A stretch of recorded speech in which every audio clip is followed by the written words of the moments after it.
Here is a question. Read it carefully and think about the answer. Let us solve it step by step. Let us first understand the key concept here.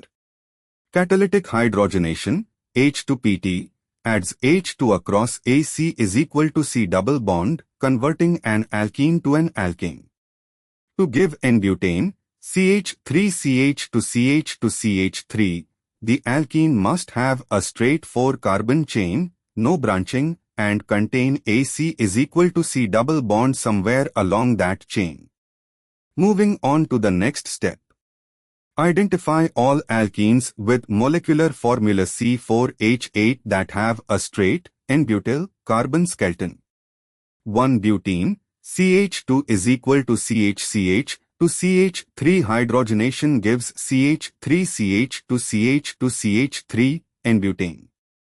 2-butene, CIS or trans CH3CH is equal to CHCH, 3 hydrogenation gives CH3CH to CH to CH3 N-butane.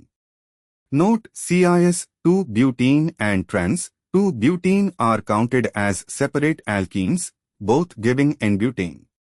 Isobutylene, 2-methylpropene CH2 is equal to C, CH3, 2 hydrogenation gives CH3 to CHCH3 is equal to isobutane, not N-butane.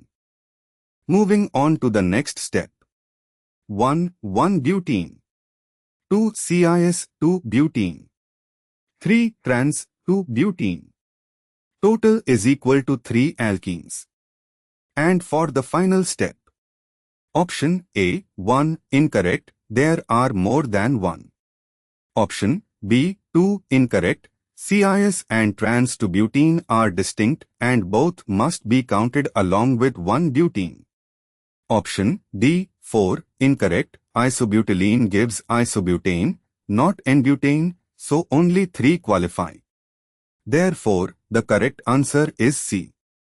Therefore, the correct answer is option C.